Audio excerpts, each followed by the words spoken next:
the confusion between silence and coldness. There's a profound difference between being silent and becoming distant, but not everyone is ready to see it. When a woman stops speaking, people around her quickly label her cold, distant, indifferent. But few ask what happened before the silence. She had already explained too much. She had bent, argued, tried countless times to show her intentions. But her words, instead of building bridges, came back distorted. She realized it wasn't a lack of communication. It was a lack of willingness to understand. So she stopped. Not out of pride or stubbornness, but out of exhaustion. And that silence, which many perceive as coldness, is actually the shelter she built for herself. Carl Jung once said that what is not made conscious comes to us as fate. But this woman, by going silent, changed her path.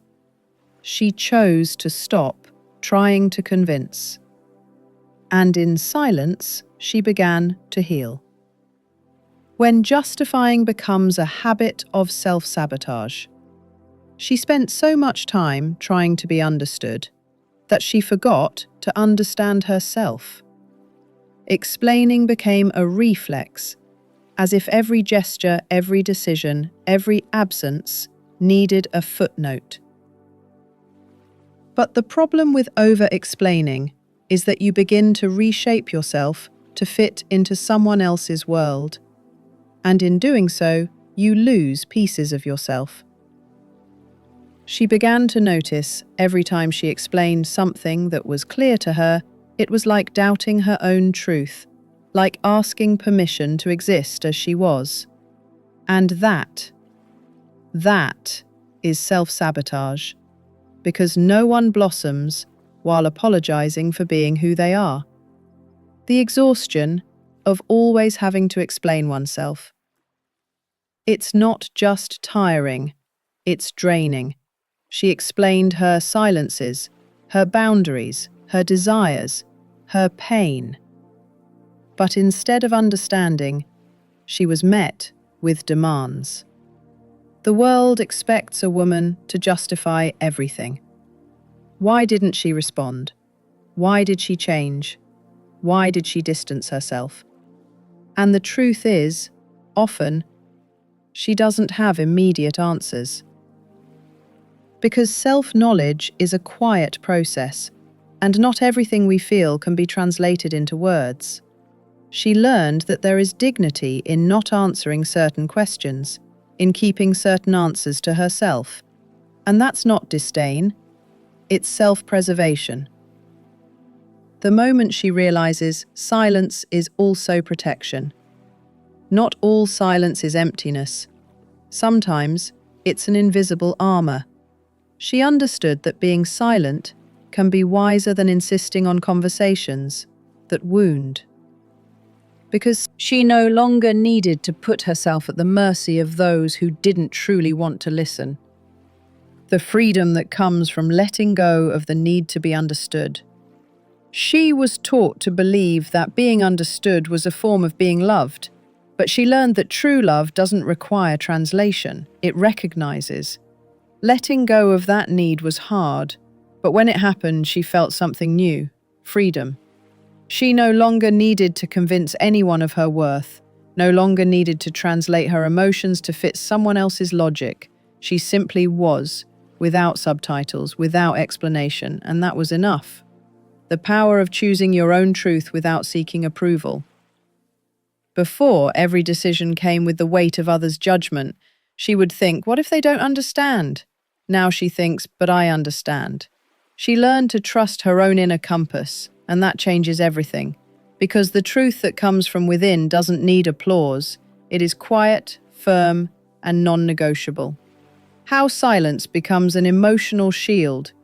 Each unspoken word was a brick, and little by little she built a safe space within herself.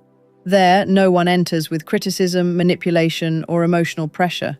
She isn't cold, she's selective, and her silence is not absence, it's presence where it truly matters. The transition from the explaining woman to the authentic woman. The explaining woman tries to please, the authentic woman lives in peace. She realized that the more she explained, the less she was herself, because she was always trying to fit in, to please, to convince. Now she no longer tries, she simply is, and that alone unsettles many, but not her. She didn't walk away, she just stopped justifying herself to those who don't want to understand. Her absence wasn't punishment, it was self-preservation. She remained present for those who respect her, who listen without judgment, who don't demand translation. The rest, she let go, without guilt, without noise. The wisdom of choosing emotional battles. She no longer fights to be right. She doesn't enter arguments just to be heard. She learned that not every conflict deserves a response. Not every criticism deserves energy. She is not passive. She is strategic, and that makes her stronger. Others' judgment as a reflection of their own ignorance. She understood that what others see is limited by their own lens, and often the judgment she receives says more about them than about her. So she stopped trying to change the outside view and started taking care of her inner vision. Carl Jung and the strength of living your own shadow without needing validation. Jung said that the shadow is everything we deny in ourselves. But this woman, she embraced her shadow. Her pain, her anger, her silences. She integrated it all. And by doing so, she stopped being ashamed of who she was. She stopped trying to be the perfect, understandable, teachable woman. She became whole. And the whole don't need to explain, only to exist. The woman who is silent isn't weak. She's selective.